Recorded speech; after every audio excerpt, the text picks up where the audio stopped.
Welcome, everyone, to Working People, a podcast about the lives, jobs, dreams, and struggles of the working class today.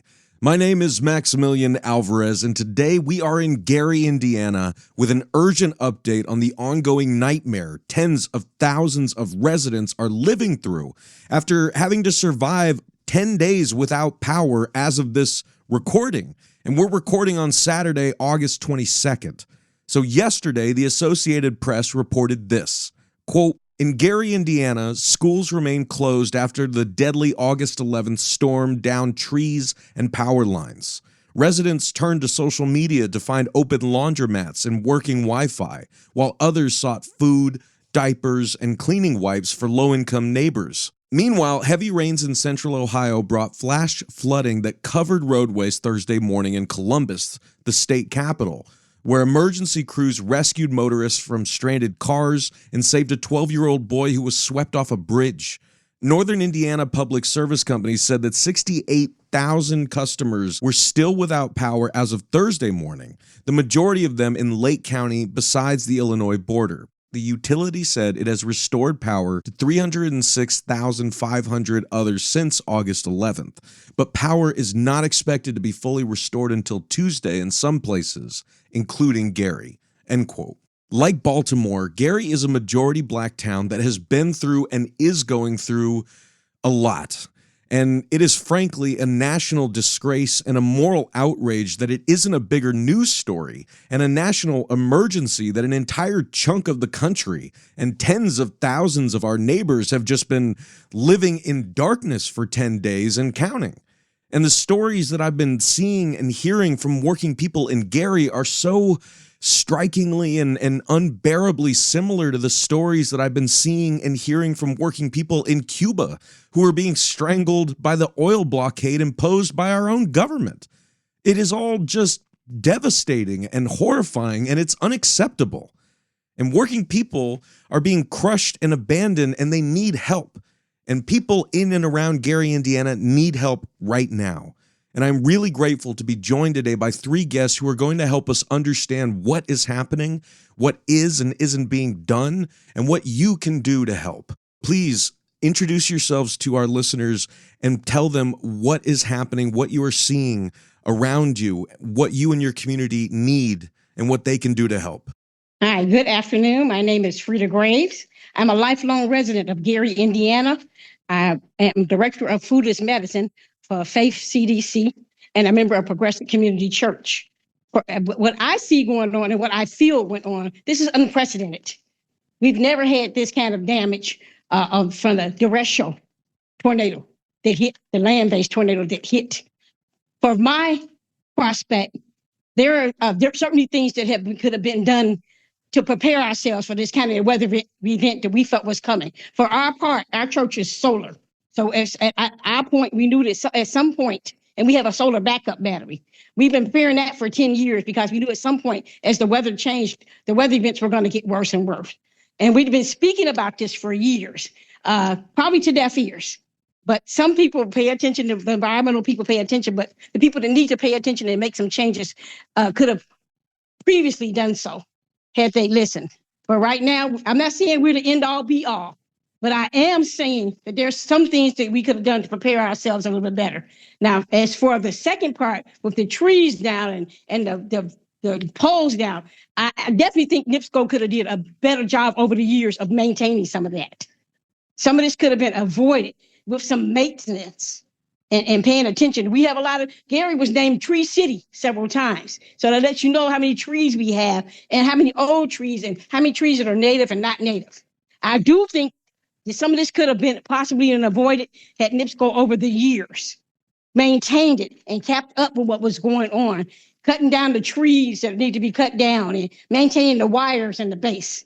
So I'm not going to say total blame is with NIPSCO because it's a lot of things that Gary sometimes gets ignored on certain things. But I do think, from my mindset, they could have absolutely did a better job. And we probably would not be in a position, we might have had some outages, but not to the point we have now. My power's not on after 11 or 12 days. And not everybody can afford generators. And we have senior buildings where today our church for 2 days has been passing out water and household supplies and all these kind of things like that for people that are coming down. Yesterday we did over 1,000 people. Today I sent $500 worth of stuff to senior buildings. That's just one senior building that has no air conditioning, no power, and the people are suffering. So from my point, I think things could have been done better on NIPSCO, and I think for the mayor and administration, yes, they're trying to get out there and work, but he can't do it alone. It has to be NIPSCO. It has to be downstate. It has to be all these things that are regulated and made to be better. So I've been trying to keep positive. That's why we're doing the giveaways. That's why we're doing everything we did. Yesterday was 12 hours. Today I've been out here 10 hours doing giveaways and sending them to seniors apartments.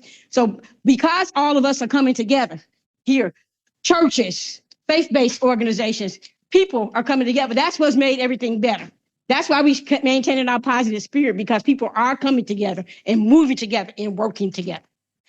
Thank you, Pastor, for letting me go. And thank you, Ms. Glenn Avel, for letting me go. I'm going to have to go back outside, but things definitely could have been done better if they had maintained these trees and poles and all these things. And I thank you for letting me be on the show, and everyone have a blessed day. All right, I'm Glenn Eva Dunham, president of Gary Teachers Union, AFT Local Number 4. Also president of State Federation of AFT of Indiana. When the tornado or the storm came on the August 11th, we were in school. And so our whole focus was trying to get the children out safely. And we were successful in that. And that was great. All of our schools, we have 10 buildings. They have been down with power. Right now, 6 of our schools do have power. So we plan on going back into the buildings on Monday, but no students. 4 of our buildings will go into our career center, and they will just do some professional development and just getting ourselves together before we bring the students in. So what I'm finding about the whole situation, so School City has been feeding the children. We've been having drive-through lunches every day since school has been out, and that's been a great thing to make sure they're fed. The city opened up the YWCA, where a lot of our children have been going, and that has been a 24-hour service, and a lot of our teachers have been to the YWCA and have found some of their students and able to give them work as well. And so that's been the focal point. Mayor Melton, we're good friends. We worked together when he was a senator. Getting our schools back. Our schools were taken over by the state. And so he's been working really, really hard. Social media has really been hard on him, but he's really been working really, really hard. And so I'm proud of the administration. I'm proud of our city. I've been driving around. I've been here in Gary all my life. I've worked all over because I've worked in many schools. I've been teaching 48 years, and I've really seen the devastation. I've never seen anything like it. As far as the comparison with the neighboring communities, are they getting their service, sooner than us? It looks like they are, but I know that Gary has more square footage than any of our regional cities, East Chicago, Hammond. Matter of fact, I'm the state fair president. I have 27 locals, and 10 of my locals are right here. Lake Station, Porter County, East Chicago, Hammond, Whiting, Griffith, all of those are my locals. So I've been in touch with all of them. And also there was devastation on the south end of our state, which, is not really included, but me being a state fair president, they had a lot of flooding down there. So they didn't get it like we got it, but they got it pretty bad. But I'm proud of the city. I'm proud of, like Frida said, people coming together. We have, now that the folks have got a word about it, people are coming from all over the country and helping us. And so sometimes bad things happen, but in bad things, good things can come out of that. And that's what I'm seeing, and that's what I'm hoping. And I'm praying that we all get our power on. 10 days for us was hard. We did have a generator, but still, when the lights came on, Reverend Jackson, I thought I was in heaven. I'm like, it was so bright. I was so happy. So I'm saying I'm a positive person. And so it's been a lot of back and forth about on social media. Should you be positive? Can you express your feelings? Can you say what you think about the administration or whatever? But at the end of the day, we're going to get through this because I lean on big shoulders. I always go back to my ancestry. Our ancestors, they went through a lot of stuff. And so we have to go back and think about how did they get over. And we also have to put God in the picture. We can't just leave God out and think that he's forgot all about Gary, Indiana, because I'll never believe that. So I believe that we're going to get through this. I'm praying that it won't be Tuesday, because if it's Tuesday, a lot of people will lose all hope, because that's just too long. The mayor was kind of a positive this morning, saying that he hoped he got the message through on the front page of the Post Tribune, our daily paper. Braun, the governor, was on the headlines, pushing NIPSCO to do better. And so, like I say, I'm seeing a lot of trucks. So I'm just hoping that we'll get our power before Tuesday. I'm John Jackson, and I pastor the Trinity UCC congregation in the great city of Gary, Indiana. I also write a column in the Gary Crusader, spiritual column that connects spirituality. I try to show the merging of the secular and the sacred in those columns. And I'm framing this way as kind of a Katrina 2.0. Gary and Northwest Indiana, from my vantage point, are experiencing a Katrina moment. And as we know, the hurricane that hit in 2005, it did massive destruction. But what it really did, in addition to that, was pull the covers off, as I think Gleneva was saying, pull the covers off of the lack of maintenance in New Orleans for the levees. As the levees broke, it showed that in the working people's area of black, brown, and poor whites, what they had been dealing with all along. And so it pulled the covers off it. The same thing I see happening here in Gary, Indiana, and Northwest Indiana. But Gary, Indiana in particular, because it is an older city, if not the oldest city. And as Frida said, it's a lot of space, a lot of area. And as Gleneva pointed out, there's a lot of trees. And what it showed is that the maintenance on the trees really had not been done. And so NIPSCO, has not been faithful in doing the maintenance, which would have it would have lessened the effect of trees falling on wires and now, then power outages. And so that's one issue. But then it opens up the other issue of, the rate hike. NIPSCO just got a rate hike. And so, when you look at that, and now you'll hear some of the executives talking about, how much money it costs for this, how much money it costs for that. Well, those things don't line up together. Then you put in, and I'm staying on the area of rates right now, because there is this legislation called construction work in progress. And what that legislation allows NIPSCO to do is bill customers for work they plan to do in the future. So that's part of our bill. And I don't understand how you bill somebody for something that you're not doing right now. I don't understand how that goes.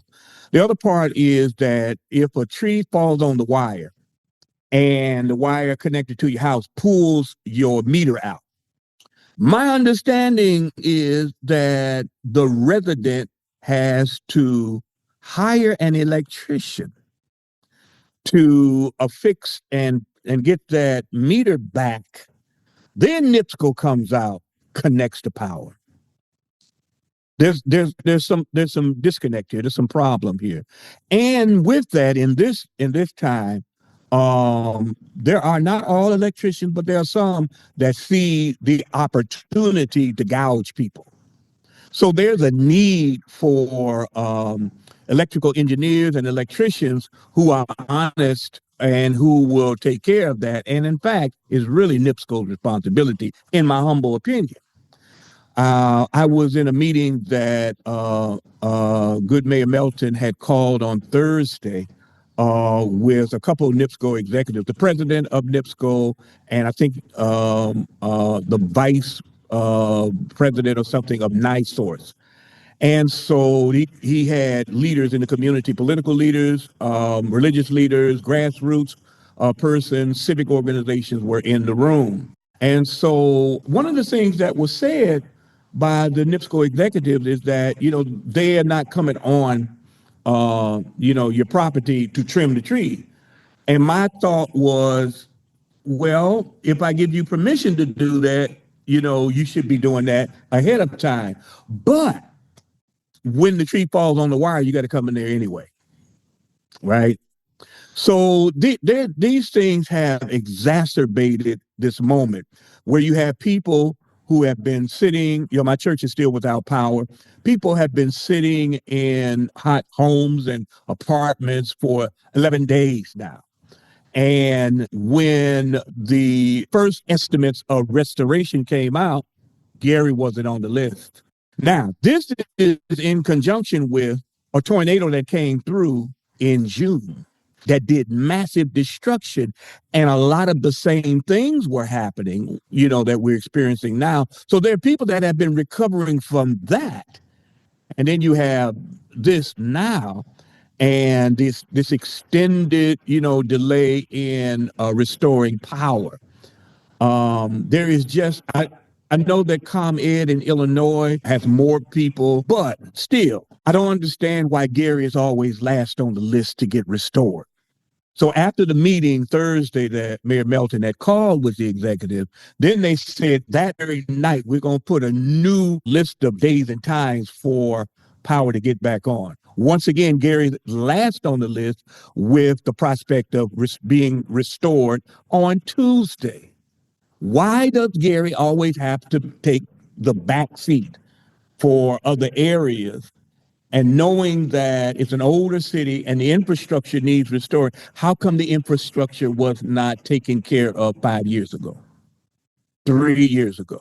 How come they haven't been working on that? These are questions that I'm just relating questions that persons in my own congregation are raising. And then again, people have lost food. And so we've been, we do a lot of food giveaways. So as best we can without power, we'll get food and we have to give it away right away. But people without food and without, just the ability to have decency and hygiene, everybody's not able to have generators. And those that have generators have spent close to a fortune in getting gas for it in 11 days, right? And so what compensation will NIPSCO offer? Here's another question I'm getting from my congregation. So for 11 days, there's been no power. Why do we got to pay a bill? Why isn't a moratorium on paying a bill for the next month or two, right? Because the objective in a transaction is that if I pay my money, then I'm going to get the goods or the service in return. Now, if I pay my money and I don't get those goods and services, then I'm expecting that there's going to be some compensation, that will help, reduce the difficulty that I've been placed in because you don't have the ability to provide what I'm paying for. So these are questions that I'm just fielding from my congregation. With what happened in June and then now and this extended thing and all of the excuses that we have now, it was a massive storm. It was unprecedented. But as I think Leneva pointed out, we've known for years now that the tornado alley has been shifting because of climate change. That means I know, the executive of NIPSCO have been apprised of that too. So therefore, there is opportunity to beef up, the infrastructure that can help reduce, the level of challenge that people are facing. Well, and I appreciate y'all so much for laying that out for me and our listeners, all of us. It's really helpful information, even if it's hard to hear. You're right. It's like the echoes of Katrina are just so loud and like Katrina and not just Katrina. I mean, like I've been going around to places all over this country where working people are experiencing, toxic explosions, constant pollution, or, huge blackouts like this. I mean, like, or they're being locked out of their jobs at poisonous facilities. Like, I was just interviewing the BP workers over in Whiting who have been locked out of their jobs for 5 months. And for listeners, we're talking about like the same area. That's all right around the same area. And so I wanted to sort of hook that into a question. Pastor Jackson, you were laying out the conditions that set Gary up for failure, right? The conditions that weren't addressed by the company, like to mitigate the vulnerabilities that, like were there in case a major storm hit, right? And certainly prepared for like an emergency. If this many people are without power, like how the hell are they going to get help? How are we going to reimburse them for, like the costs, and how are we going to make this right? Like that's a question that I think is on everyone's mind right now. But I wanted to hook that into the conditions of Gary itself and life for working people in Gary as well. I wanted to ask if you guys could say, because Gleneva, you're president of the teachers union, right? And we interview working people in education and all over the place, including BP oil workers in Whiting, Indiana, because we just talk to people about their lives, their jobs. And what we hear from folks is, life's getting harder. We're working longer for less, schools are more packed or they're under-resourced. So that also makes our communities vulnerable to these kinds of catastrophes, right? I mean, that also amplifies the burden that poor and working people have to bear in an economy that's already asking them to bear too much. And so I wanted to ask if you could just also help listeners understand what working people in and around Gary, have been going through up until this as well. Are they making enough money? Are the schools, is the air safe to breathe? How are people doing before a catastrophe like this hits? So, we have to remember, we go back about maybe about 2 months ago, NIPSCO was on strike. And I don't know if you know that, Mr. Alvarez, that they were on strike I was on the picket line with them, and it was for working conditions. And I believe some years ago, they did lay off 200 linemen. And so they're working short-staffed. I sit on the board of the AFL-CIO, and one of my brothers he just retired 35 years with NIPSCO. So he came on Facebook and did a diagram of how the process goes, how the trees and all of this. And then I want to say a couple of things about what Reverend Jackson said. So Mayor Melton did say that the governor, I did get a copy of his declaration, because my whole thing was, getting my teachers and my paraprofessionals paid, although we didn't work. We have in our contract when if it's anything beyond our control, we get paid. So that's part of our working conditions. But there's a $5,000 per household from the government if you can produce receipts, which is going to be hard because my husband been getting gas every night, but the gas stations haven't had receipts. So that's going to be hard. From your food, if you have receipts from food that you threw away, also. And we also have a foundation called the Legacy Foundation, where they're going to help with those monitors or meters that Reverend Jackson is talking about too. So I'm just trying to say there are things working, in our favor as far as things that's not working in our favor. So the working conditions, Gary schools were taken over for 5 years. We just got our schools back last year. This is the second year we've been out of state takeover. Then Mayor Melton was Senator Melton, and he was very instrumental in getting our school corporations back. And it was all about money, but then that's all about the state. I'm a state federation president as well. The formula for funding public education is like trash. Indiana has a $4 billion surplus. And so people talk about Indiana, I always just say, hey, Mike Pence was our governor. So it's always about them being conservative, fiscal, so they can get, on Trump's, bandwagon. Braun is, I call him Baby Trump, so we're not getting services. He just passed a law where children won't get fed next summer in summer programs. Didn't get fed this summer. Like when churches have their programs, they usually can rely on, the government to bring in lunches. So all of that has been snatched away from us. So yeah, all of that big government, NIPSCO, people talk about the monopoly. People have said we need another company. NIPSCO has been around since I've been born, so I don't even know how that works. I know it's all about big money. Money talks. But working conditions, like I said, NIPSCO was on the picket line. They went back in. Their clericals stayed out because they didn't get, but from my understanding, they really didn't get what they were out there about, but they just came on back in. Well, BP Amico, theirs was much different. They're trying to take insurance, everything. They're trying to strip them and still trying to. So they had a bigger fight. So that's like a picture of economics and education. And Gary is always, just people look down on us. I mean, even I thought Richard Hatcher was the greatest mayor ever. But if you listen to people talk, the detriment to our city started with him. But then that was, it was about the black and white thing. We had the big convention here, the Black Convention in West Side. And that's when we gave a platform for Black America to go forth. And a lot of people got elected after that. And so that's on Gary, and then we had the Great White Flight. I was part of the integration movement. I lived in the projects, was bused to Glen Park, which is our white part of town back in the day, where they thought that was better for us. So, I mean, it's a lot of history in Gary about why we are where we are. But I like to think about in the moment. In the moment, I sit on the redevelopment commission now, appointed by the mayor. I finished one term.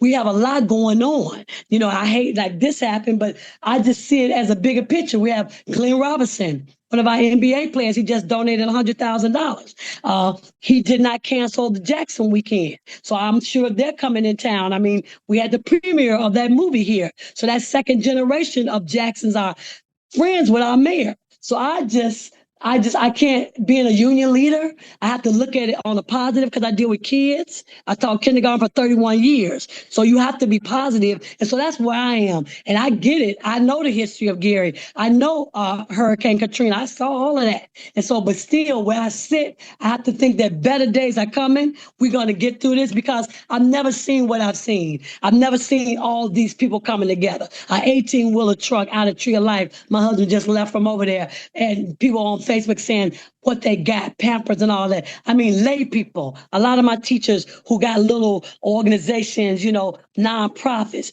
they're meeting on corners, giving out supplies. I just think it's going to get better. I see in my own neighborhood, my husband is 80. I see the young men, they helped him pull his choke on his generator. They helped him get his generator fixed. So I'm seeing that in our communities, and our communities have always come together in hard times. And I've seen it year after year after year. And so that's what I'm relying on. Yeah, we got to get to the core of what happened. I believe Eddie is not, he's not, he reached across the aisles. He knows how to work with the people across the aisles. That's how we got things that we're getting now. That's how we got all this money for demolition of the blight. Things are going down, things are coming up. So he's a smart man. And so I'll put my money on him any day. No matter what anybody says, I know his heart, I know his spirit. I know like attracts like. People coming to our city because, tomorrow Jamal Bryant will be here from Atlanta. My son is talking about the Keith B or whoever his name is. I don't know him, but my son is 33. And that's exciting. The young folks, the other young folks want to come and do stuff for us. And so I'm just, I'm looking at it like that. I'm passionate about all of this, but I was out with power for 11 days too. And so I know it is. And I got senior citizens, I got retired teachers who I'm looking at. I'm like, how much more can they take? And so I'm glad Reverend Jackson was in on that meeting. I know my superintendent was there, and I know they put a word down in ISCO. And I'm just, like I said, 20 new trucks in our neighborhood. So I don't know if I answered the question, but there you go. Yeah, Leneva really set the stage when she went over the challenges Gary has had. Another framing point I tend to use is historically, Gary is similar to what happened in Haiti. When Haiti in 1804 was the first nation to liberate itself from oppression and servitude to France, it sent shockwaves throughout, the hemisphere. And after that, France, America, Britain has been punishing Haiti ever since, to the point of even forcing Haiti to pay restitution and reparations to have the unmitigated gall to declare that they're human beings and would not be subjugated. But the people in Haiti are resilient people. They are a positive people. They are hope-filled people, and which is why they have been able to endure some horrific conditions that have been forced upon them, like you mentioned Cuba, and how Cuba is being strangled by this country as we speak. And so Gary has been under attack ever since it had the unmitigated gall to declare that Black folk know how to run stuff too, and elected Mayor Richard Gordon Hatcher. And so that is when the vicious attack came from downstate in Indiana, and then from after the Carter administration, then from the national government. And so the resilient and prideful and strong people of Gary have been enduring this, for all of these years. So that's part of the backdrop of it. The federal dollars and all of the corporate dollars, have not flowed in over the years. So people have had to, use gum and duck and everything to put things together, and have done, a pretty admirable job. But the fact of the matter is we pay taxes, right? And those taxes are supposed to go to making sure that working class people, poor people can have life with dignity. And so one of the other challenges that has been already lifted up is there has been not enough attention to Gary in this moment, right? This is an incredible moment in the sense that an unprecedented storm comes through and does massive damage, and you don't have national news. Now, Glenn even mentioned that Pastor Jamal Bryant is coming, and then there are a lot of social media folk that are moving and using their resources. I'm getting calls from all over Chicago and whatnot, because I work with an organization that's a social justice organization, the Samuel DeWitt Proctor Conference.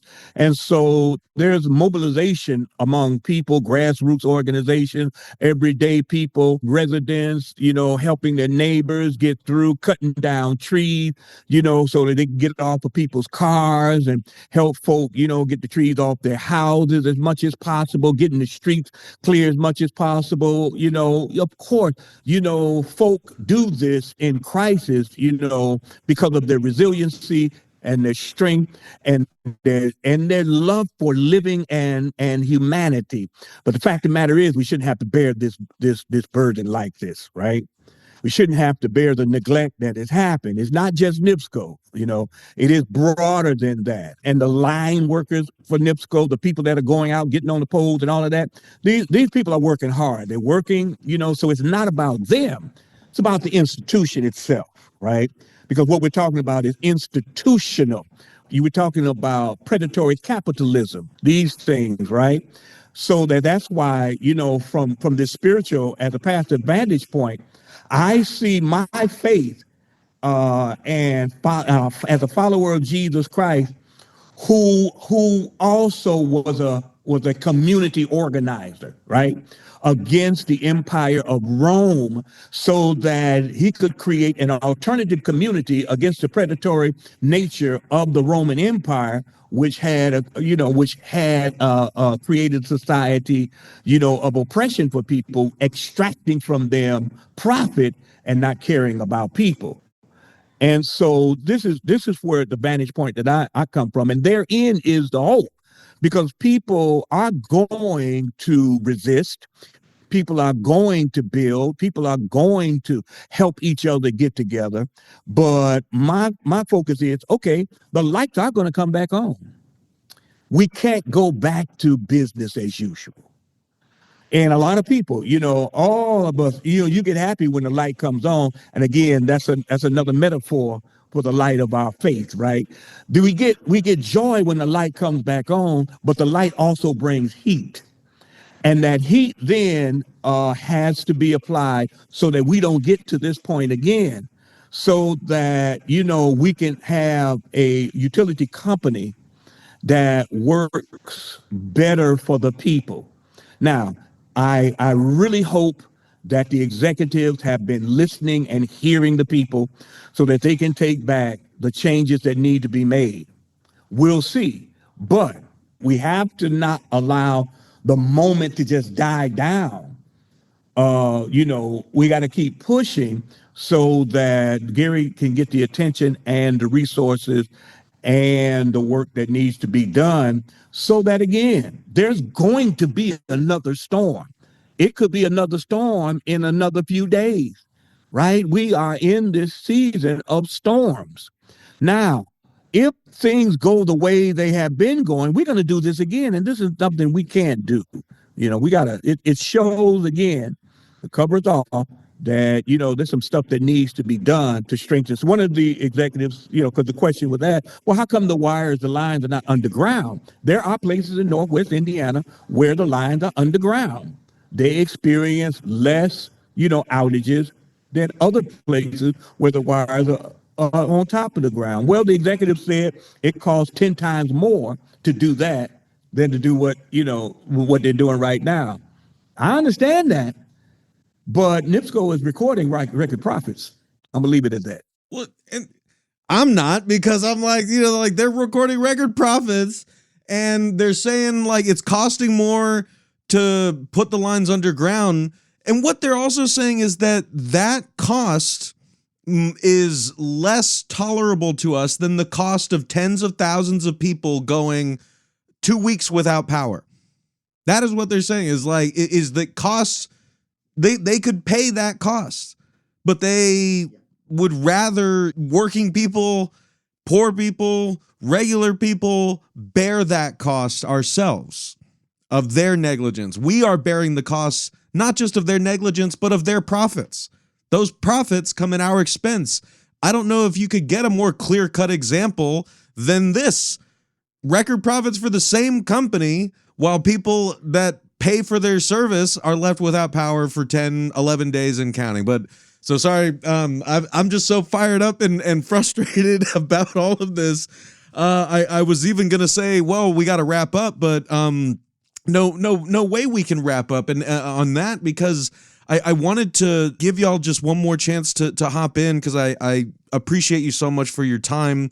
I know I got to let you go, but I wanted to ask if you could just finish with any final messages you have for listeners about what they can do to help folks in Gary now, and what advice you have to them about how they can put that lesson into practice Reverend Jackson spoke of, that there's a lot of work that needs to be done to make sure that this kind of catastrophe doesn't happen again, or keep happening, or keep getting worse, every time the news cycle resets.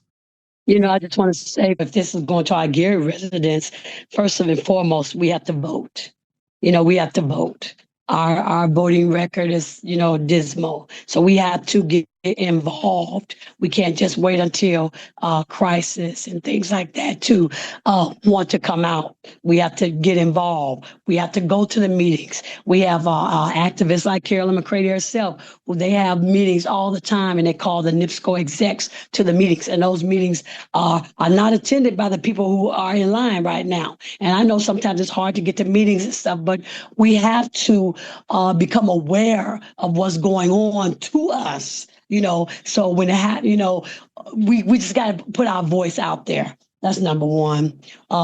Number two, I know the city has on their website, they have all kind of paid. They have set up a fund. So there's people, because a lot of people are talking, a lot of people have platforms, and we are suffering. Some people are suffering and need help. And so if you can't get to Gary, there are places where you can do donations and make sure that the donations get where they need to be. One of them is a Legacy Foundation that is a not-for-profit in our community. Just continue to pray for us, because I believe in the power of prayer. Tomorrow is Sunday. If you are gathering and worshiping, make sure Gary is spoken out loud, that you pray for us, that we get our power on, and that also we pray for folk like CEOs. We can't forget them. We need to pray that their hearts are touched, that they would do a better job of the people who keep them living. Like Reverend Jackson said, we pay their salaries, and that's what we fight all the time as a union leader. We have to tell the people we are taxpayers. These schools, that's a whole nother thing. They belong to us. So we have to let people know that we are taxpayers, and if we do know how to protest. And Reverend Jackson again is good at that. His church is Afrocentric, and they are a cornerstone in our community. So we just want you to keep us in your prayers. If you financially, if you can, because it's going to take a lot. I have a neighbor across the street who's waiting. He has a tree in his yard, and he said that he's in the queue. We have a 311 that you put your name in there, but I don't think that they're going to get his tree out his yard. I don't think that he's going to have to get somebody to do that. And I know financially he probably can't. And so come to the community, get online, see some of the people who are talking, DM them, see what they need, the schools, all of us. So just offer us the assistance that you can. Frida and Geneva, they are examples of ordinary people who just love God and who love our people and who love to be of service to people. Just ordinary people who take on these roles because they want to help people's lives be better. They are replicated by hundreds of thousands in Gary, Indiana. And so that just gives you an idea of the quality of people that we have. I forgot to mention when you asked about, what has the residents of Gary had to put up with. I work with a group called GARD, Gary Advocates for Responsible Development. And just a couple of months ago, we had a town hall meeting dealing with the steel mill, U.S. Steel, that has been purchased by Nippon Steel, Japanese company. The town hall was about challenging Nippon Steel, who pledged something like $4 billion to when they purchased Gary as investments, and challenging them to use funds to update the blast furnaces from the toxic furnaces they have to the clean steel. Because that's another issue in Gary, because of the steel mill, because of, a lot of factories and things like that, which there's a high rate of health problems, from breathing problems to cancer. It is a high rate because of this. So you got this going on, and now you got this going on. It is a heavy weight to carry. So one of the things that going forward, there is no Citizens Action Coalition for Gary, CAC, which would help monitor, to help put some accountability to NIPSCO. So that's one thing that needs to happen, that this Citizens Action Coalition would get established. And as Geneva pointed out, prayer is always necessary, because that's the engine that drives us. That's the connection that gives us strength, because we are a believing people. But also, going forward, the right attention, and not always trying to find a negative and magnifying it. Every community has negatives in it, but there has been campaigns to try to magnify a few negatives and not look at the great work and the great citizens of this great city. And so we need more, persons like yourself, Brother Alvarez, and others, and the national attention to point out, what actually is missing here, what is not being provided in this city, 60,000 plus people, and the needs that they have, from the schools to, and we can, as Geneva said, these are other areas that we could have a whole show on, right? Because again, it comes down to we are taxpayers, and our taxes should be used to make sure that life is better. It should not be profit over people. It should not be price over principle. It should not be money over meaning. It should not be those things, right? And so from the federal government to corporations on down, we need more of the attention to point out, that people are enduring and they've got joy, but they shouldn't have to bear the burden alone. That's why we pay taxes. And voting, yes, voting is connected to these things. Voting is connected, and we have to exercise. It's one tool in the toolbox. But like a good carpenter, you use all the tools in the toolbox. So voting is important. All right, gang, that's going to wrap things up for us today. I want to thank all of our guests from Gary, Indiana: Gleniva Dunham, president of the Gary Teachers Union; Frida Graves, project director at Faith Farms; and Reverend John Jackson, pastor of Trinity United Church of Christ. And of course, I want to thank you all for listening, and I want to thank you for caring about this. We do this work for you, and we cannot do it without you. Working People is brought to you in partnership with In These Times Magazine and the Real News Network. This show is produced by the great Jules Taylor and is a proud member of the Labor Radio Podcast Network. We'll see y'all back here next time for another episode of Working People. And in the meantime, go explore all the great work that we're doing at the Real News Network, because we do grassroots reporting that lifts up the voices and stories from the front lines of working people's struggles around the U.S. and across the world. Subscribe to our YouTube channel. Check out our great podcasts like Under the Shadow and The Mark Steiner Show, and connect with us on social media and get updates on our reporting there. And please help us do more work like this by going to therealnews.com/donate and becoming a supporter now. It really, really does make a difference. I'm Maximilian Alvarez. Take care of yourselves. Take care of each other. Solidarity forever.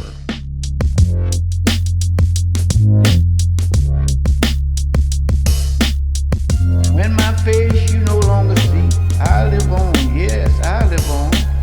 Wherever we go, we are going to roll